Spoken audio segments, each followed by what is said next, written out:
Good morning. This is Jason Dean coming live at you again for yet another Film Fanatic Bonanza. It is Friday at about 10:11. So, hope everyone's doing good.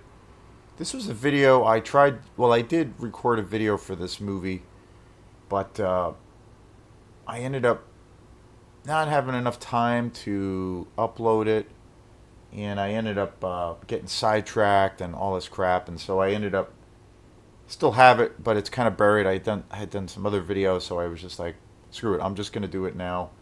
And I figure it's been a few days now, close to a week since I've seen this movie, so it's and it's something I think about, and it's something I've been thinking about more and more. So I figured this would be, a better kind of time or you know way to do this video because it's still fresh. So, yeah. So the weather has been pretty nice. It's pretty nice today. It's supposed to be really hot. It rained for a while yesterday, and then it got super nice. But yesterday, it's been pretty humid. Today's going to be really hot. So I like. It's so funny because of where I work. Well, it's just I think people in general, but everybody all day yesterday I heard from my staff, people that I work with, and then the kids that I work with.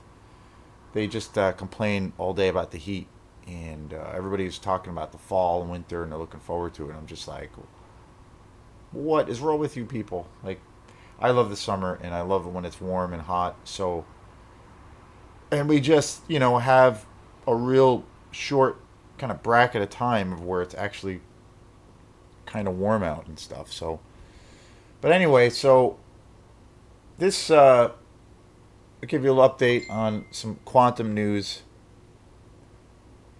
But this coming Sunday, we have a quantum show at Primo Restaurant, which very excited about. It's a venue I never thought we would. Well, honestly, I never thought we would have a chance in hell of playing a gig at Primo because obviously Primo has a reputation for being a super high end restaurant, and that it is a real exclusive kind of place, and that it has an air of super pretentiousness around it. But I have come to the conclusion that it totally doesn't have that at all. Like they started this music series. Primo started this music series years ago. Well, I shouldn't say years ago, but way back, many, many, many, many years ago, I did play a few gigs at Primo, and they were very, very formal. Like we had to get dressed up. We had to wear like a blazer, a button-down shirt. And it was very. We played these. I was playing with these guys at the time, and we were playing like real book jazz tunes, and we played these gigs there, and they were like set up under this tent, and it was very formal, and it was really good money and everything, but it was a different kind of a vibe. Fast forward many years ago, just the last 2 years, Primo started doing this regular music series on Sunday, and they opened up this thing where they have a bar outside, and it's really casual. They have they have appetizers, they have food that they serve outside, and it's a totally different atmosphere. And you can go there without spending hundreds of dollars, which is nice. Typically, if you go there for dinner, it's incredibly pricey, but it's also you know uh, I think it's almost beyond a meal. It's like an experience. The food is just fantastic. For me, it's it's the best food around. I think. I think it's the best overall. It's the best restaurant in the state here in Maine, and it's unbelievable. Like usually, I've been fortunate enough this year and then last year to play some gigs there, to play on the Sunday roster or to be included in a few different bands that play there, and we always get comped some food, and the food is just like completely insane. It's so good, and it's all fresh. And because of the whole kind of vibe that I got from that place earlier on, it was like there's and then fast forward to where we are now, I just never thought Quantum would be that kind of thing that would fit there, because some of our music's a little bit weird, it's a little bit wacky, and some people really can get into it, or are into it, and then some people are kind of don't know what to think of it, or they think it's too weird, or they think it's too strange. We've had those experiences with gigs of where it's been awkward, where people will be cordial or nice or respectful, or they will just kind of you know stare at us, and just like have this baffled look on their face, and they're just like, what is going on here, kind of thing. And I realize, like, our music has, I think our music has a, you know I think our music's pretty melodic, and I think it does have an appeal. Like, it could, and it can reach a wider audience. And there's been times it's done that, and it has been like surprising to me, when that does happen. And then there's also elements of our music of where it's kind of on the fringe side, and it's very experimental, and it gets a little bit out there. And I know that factor, or that part of our sound, is very much like, can be hit or miss for certain people.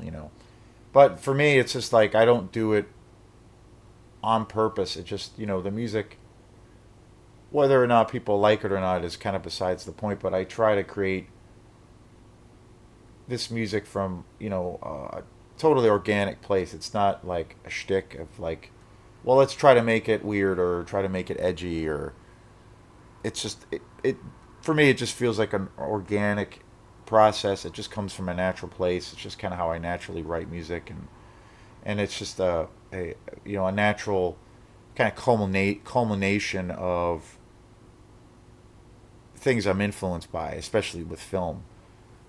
So it's funny too. I remember early on, one of our first gigs. Um, I had a good friend of mine at the time give me all of these like suggestions, moving forward for Quantum. And we both at the time, I've lost touch with him since then, but we were really close together. We were really close friends, and he was into a lot of the same music that I was into at the time. He was also really into electronic music and dance music and stuff. So, but I remember the funny situation that happened was we had played a gig. It might have actually been our first gig as Quantum, and it was at Highlands, and he came out with his girlfriend, I think. And he came up to me after the show, and it was our first time. I believe it was our first show playing. He came up to me after our performance, and he was, he seemed to really like it, and he was saying nice things about it. But he's like, you should just cut out all of the weird stuff. He's like, you should just cut out all the weird, dissident parts, or all of the like the weird things, and just make it essentially like four on the floor dance stuff, and just have that as your sound, and then you'll be really successful. And on one hand, I was like, well, okay, thanks I really appreciate your input and some of the positive feedback. But if I decided to do that route, well, like, first off, I couldn't do that, to go down that route. And if I decided to do it, I I just wouldn't want to do it anymore, because I was, it's clearly like a thing of how it just naturally kind of unfolds that way, and it kind of goes against every fiber in my being that I would have to, like, you know uh, censor myself to a degree. And if it causes me to lose people because of that, or vice versa, or to gain people, that's fine. It's just, I'm either going to try to do it this way, where everything is intact and it feels like a natural thing, or I'm not going to do it at all. But anyway, so we're going to be playing this coming Sunday, with Quantum, 2 to 4, at the outdoor bar at Primo. So come on by. It's a free show. It's a really great atmosphere. I've been playing quite a few gigs there this year and last year with a few different bands. So this will be our first time doing it. So we'll see how it goes. So this show is about Christopher Nolan's Oppenheimer. Just came out last weekend. It opened last weekend. I saw it on Sunday. I went to a theater. I went to see it at Flagship Cinema in Waterville, Maine. I had never been to that theater before.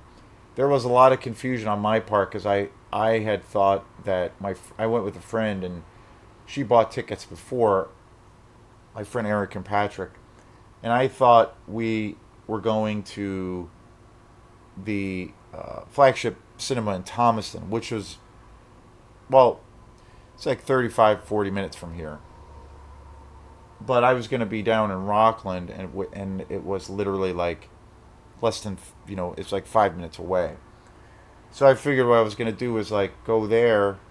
I had a gig down in Rockland on that Sunday, and then meet up. There was a bunch of time in between, and to meet up with her, and then I had called another friend about doing it, about going. He was interested, and then we were going to go out, maybe get some food, and then go to the movie. But then on the way to the gig that day, I realized, oh wait, is it in Rockland? Is it in Thomaston? And I double checked, and she actually bought tickets in Augusta or in Waterville. So I had to revamp the plan and call my friend Mike, and suddenly I was like, oh no, that won't work, and I have to figure out a different plan as far as what I'm going to do for food and whatnot. So I ended up driving from the gig. I got some food to go, and I drove from the gig to there, and it took me about an hour and 10 minutes to get there. So it wasn't too bad, but it was what a great theater! What an awesome theater! I was first off, it was crazy to see. I had been to a theater where that theater was just jamming. Like there was tons of people there. Barbie just opened this past weekend, and there was tons of people dressed up like Barbie. There was like mothers, daughters. It was pretty funny, but there was a ton of people there, and it reminded me of when I was a kid when I would go to the movies, and typically you would like have to wait in line. It'd be people getting their concessions, popcorn and all that stuff, and there's like a buzz in the air. Like, people are excited. They're spending their money and they're going to go see a movie that they want to see. They're going with their friends. They're going with their family and whatnot. And it was like an event, a fun thing. And I had not had that experience going to a movie in years, like in years. I go typically when I go to the movies now. It's really really sporadic. I don't go anywhere as near as often as I used to. I wish I did, but I just feel like there's not a whole lot of choices. So, but I also feel like, there's a lot of other reasons too. But so going to the theater this past Sunday it took me back to like what it used to be like to go to the movies, where it was exciting and you felt like you were going to an event. And the theater itself was incredible. Huge theater, and the sound was just incredible. The screen was just great. All stadium seating. Reclining, the chairs are all reclining. They're heated chairs. Super awesome, super awesome. Definitely outside of the IMAX experience. That there is an IMAX theater in Saco, Maine. It's definitely the best theater I've ever been to, and it's about from here it's an hour or a little. Well, I should say from here it's a little less than an hour. I was coming from Rockland, so it was tacked down some time, but from here it's about an hour, and I would say I said to my friend Aaron afterwards, this would be. It's totally worth driving up here to see a movie. It was awesome. It was such a great theater experience. And this movie, Oppenheimer, this movie, of course, is about the famous historical figure Robert Oppenheimer, who was the scientist at one time the world's and the United States' leading scientist, who was the creator of the atomic bomb. And so I was very interested in seeing this movie. When I first heard about it, I was like, "Oh, this looks interesting." And over time, I my interest peaked even more, and I got really, really interested in this film, and I got really, I got excited to see this movie. I'm a huge Christopher Nolan fan. I think some of the films he's done are just spectacular. Inception being one, Interstellar. I love that movie. Um, so many. The Dark Knight, the Batman movies, so many great films. The and the thing about Christopher Nolan is that he is keeping the flame lit for people who are, I feel, are real like lovers of film, who are filled with real passion and who really get it and who really want that film going experience. They don't want it to be watered down. They don't want it to be um, kind of where it's kind of evolved through the whole streaming thing, but they don't want that experience to be a shell of its former self. And I feel like Christopher Nolan is that guy who is like carrying that flag, saying, "Well, no, this is a having that film experience or going to a movie is culturally is it's a very important thing for us to experience, and we can't lose that." And I just think he is, so great about that. He's one of the few directors that still shoots on film. He also is very reluctant about the whole streaming process. And I watched this really great interview with him recently with Cillian Murphy, who is the star of Oppenheimer, who plays Oppenheimer. And it was basically the two of them in a video store where you can rent movies, I guess, and they sell a lot of these movies. I think it was mostly a place of where they were selling movies, and it was this shop in the UK. And it's basically the two of them walking around talking about movies and like going through the aisles and picking things out. And they're all Blu-rays, and it's astounding what a living, breathing encyclopedia of film knowledge that Christopher Nolan is. Like, it's unbelievable. Like, he's literally seen every movie, or at least in this in this show or in this context, he had seen every movie and knew every detail about each particular film, who the cinematographer was, who scored the music. I mean, just incredible. Who wrote the story? And it could be things that were, movies that were maybe more Hollywood-based films, more popular films, or they could be these, really obscure, European films from like the '60s. I mean, just unbelievable the knowledge that he has, and it's a really great. Watching that interview was just like you get. I mean, I always got that sense, that, of course, that he has an incredible, deep knowledge of film. But when you just see it in the context of where he's just talking, you know, casually, and he's, in a shop that sells movies, it's unbelievable. Like, it's unbelievable. It's so cool. He was also talking about how he collects all films that he has a massive collection of Blu-rays, but he also collects the films of a lot of these films. He gets prints and copies of a lot of these films, and in his house, he hosts these screenings of where he'll show the film. Like, say, one of the movies he used as example is he has the original print for Stanley Kubrick's Doctor Strangelove on film, and he's got a home theater, and he'll show it. He'll have his friends over, and he'll show it on film at his house. Like, that's insane. Who does that? Who can do that? Just amazing. And getting back to Oppenheimer, this movie is like, I've had some time now to process this movie, and I'm kind of glad I waited a little bit, because it is a movie that I have honestly been thinking more and more about. Um, at its core, it's obviously based on a real, true life character, and from what I've gathered and from what I know, this film is pretty historically accurate. And it's, the story. Cillian Murphy plays Oppenheimer, and it's basically, the film is, the narrative of the story is kind of told from his mind, from his perspective. And he's such a fascinating, complex character because I think on one hand, Oppenheimer could be looked at as like an American hero, and he was like on the cover of Time magazine at one point. He was regarded as, the greatest scientist ever, the most brilliant mind of his time.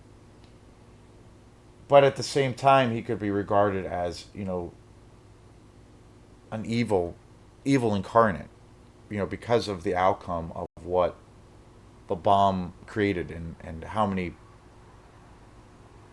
you know, how many lives it had taken, and then also it ushered in this whole new world of the arms race and the use of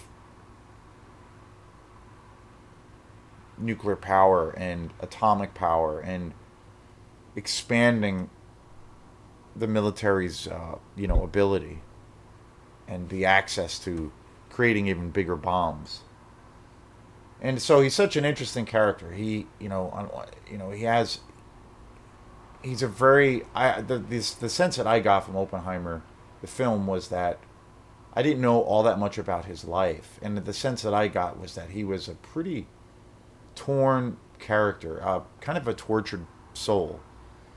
He had a lot of good intentions, brilliant person and scientist, but he also, I feel like, lost his way and never really knew how to view or how to really grasp the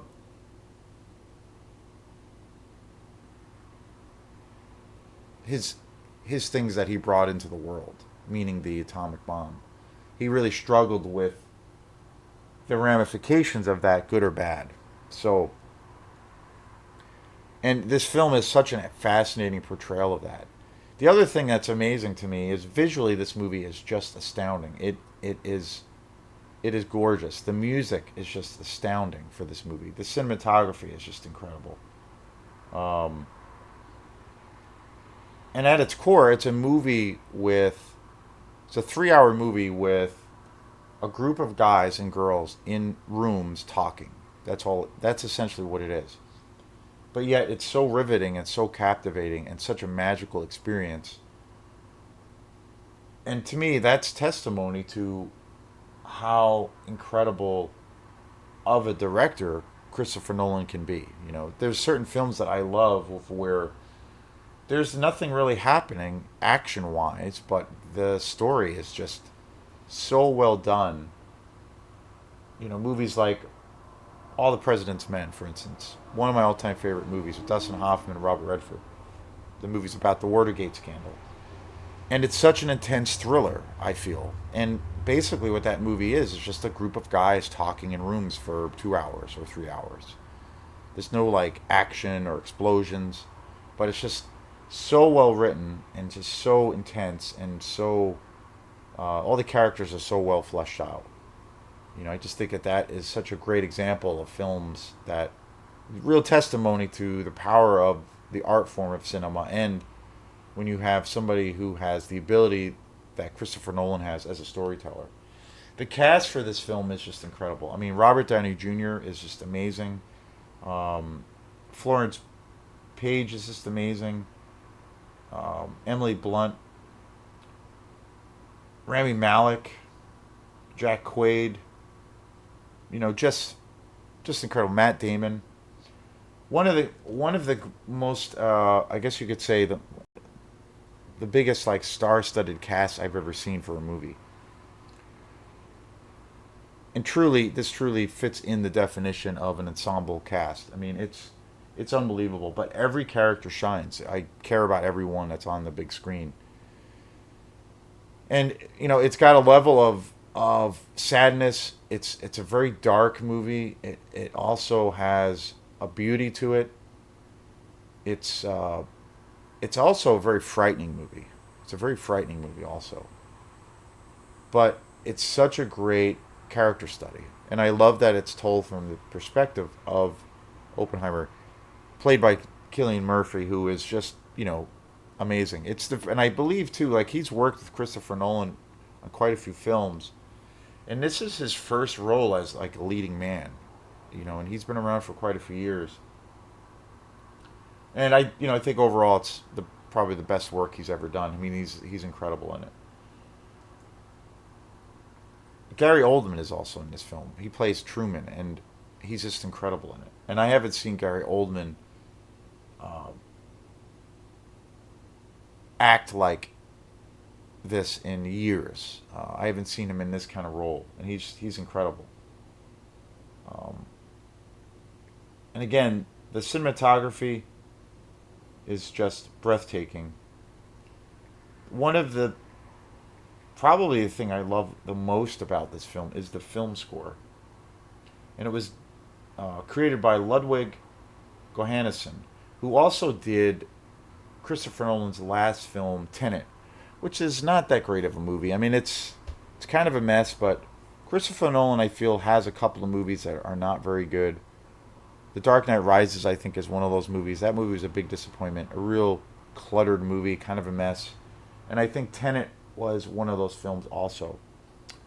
But this same composer did the music for that film, Ludwig Göransson. And the Hans Zimmer, the famous composer, it is he's done most of the work for Christopher Nolan films. But Johann Johannesson has done. He did the last two, being Tenet and then this film, and the music is just uh, unbelievable. It's totally, it's gorgeous. It's lush. It's it's I don't know, kind of utterly transcending. It's amazing. The music is so amazing.